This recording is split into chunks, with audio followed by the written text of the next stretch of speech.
सोचिए, एक युद्ध सिर्फ मिसाइलों से नहीं लड़ा जाता। कभी कभी युद्ध को जीतने के लिए सैटेलाइट इमेजरी, डेटा और कमांड की जरूरत पड़ती है। और आज की कहानी इसी बारे में है कि कैसे ईरान ने एक रिपोर्ट के मुताबिक चीन की एक सैटेलाइट टेक्नोलॉजी का इस्तेमाल करके अमेरिकी ठिकानों की निगरानी की और बेहद सटीक हमले किए। ये सिर्फ सैन्य ताकत की कहानी नहीं है, यह उस दुनिया की कहानी है जहाँ जंग जमीन पर कम और आसमान पर ज्यादा लड़े जाते हैं। फाइनेंशियल टाइम्स की रिपोर्ट के अनुसार चीन की सैटेलाइट EEE-01B की मदद से ईरान को वेस्ट एशिया में मौजूद अमेरिकी एयरबेसों की हाई रेजोल्यूशन इमेज मिली। रिपोर्ट में ये कहा गया है कि 2024 में लॉन्च हुई इस सैटेलाइट को अर्थ आई नाम की चीनी कंपनी ने बनाया था और इसे in orbit delivery service model के तहत उपलब्ध कराया गया था और इसका इस्तेमाल किसी दूसरे पक्ष द्वारा किया जा सका। अब जरा डेटा समझिए। ये सैटेलाइट करीब 52 मीटर ग्राउंड पिक्सल रेजोल्यूशन तक की इमेजरी देने में सक्षम बताई जाती, साथ ही लगभग 14.8 किलोमीटर तक का वाइड एरिया एक साथ कवर कर सकती। इसका मतलब ये हुआ कि बड़े सैन्य ठिकाने, runway, radar system, supply line और तैनात इकाइयों की स्थिति का व्यापक खाका तैयार किया जा सकता है। और जब लक्ष्य इतने स्पष्ट हो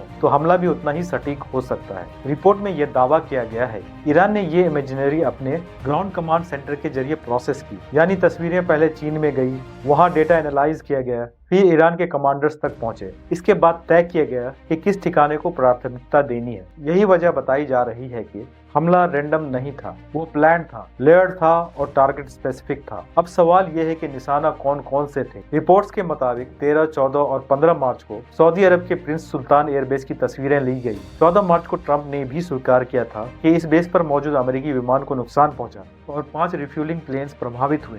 इसके अलावा जॉर्डन के मुवाफक सल्ती एयरबेस, बहरीन में अमेरिकी नेवल बेस, इराक में एरबिल एयरपोर्ट, कुवैत के कैंप ब्यूरिंग और अली अल सालिम एयरबेस, डीजी बाउती के कैंप लेमोनायर और ओमान के दुकम इंटरनेशनल एयरपोर्ट की भी इमेजरी लिए जाने की बात कही गई। यही बात खत्म नहीं होती। रिपोर्ट के अनुसार यूएई के खोर फक्कान पोर्ट, खटवा इलेक्ट्रिसिटी और डिस्टिलेशन प्लांट, बहरीन की अल्बा फैक्ट्री, एनर्जी और इंडस्ट्रियल साइट की भी तस्वीरें ली गई। अब इसे सैन्य दृष्टि से देखते हैं। अगर किसी पक्ष के पास enemy bases, logistic nodes, fuels point, ports, distillation plants और क्रिटिकल इंफ्रास्ट्रक्चर की डिटेल इमेजरी हो तो हमला सिर्फ मिलिट्री नहीं, इकोनॉमिकली भी असर डाल सकता है। युद्ध का मतलब सिर्फ नुकसान नहीं रहता, वो सप्लाई चेन, एनर्जी सिक्योरिटी और स्ट्रैटेजिक प्रेशर का खेल बन जाता है। एक पूर्व CIA एनालिस्ट जिम लेसन ने इसे ईरान की एक चतुर रणनीति बताया। उनके मुताबिक ईरान ने अपने लोकल सैटेलाइट कंट्रोल सेंटर चुनने के बजाय एक बाहरी सिस्टम पर निर्भर होकर रिस्क कम किया, क्योंकि उसके अपने कमांड सेंटर पर हमले हो चुके थे। यानी यहाँ रेजिलेंस भी है और डिसेप्शन भी। दूसरे शब्दों में, अपना इंफ्रास्ट्रक्चर बचाओ,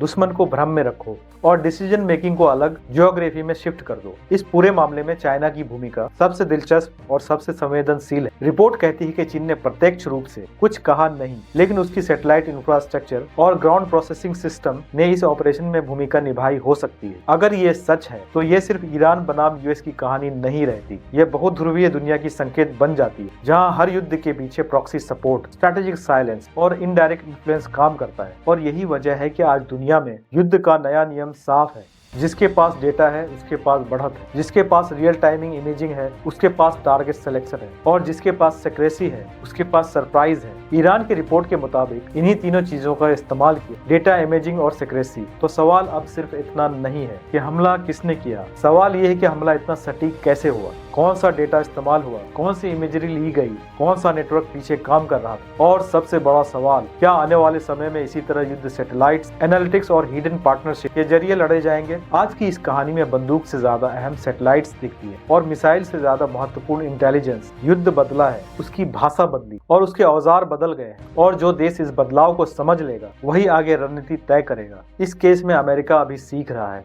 जबकि यूक्रेन, रसिया, चाइना इस पर एक्सपेरिमेंट कर रहे हैं। और आप कह सकते हैं कि ईरान ने अब महारत हासिल कर ली है और ये युद्ध आगे चलता रहा तो US को आगे और क्षति होने की संभावना दिखती है।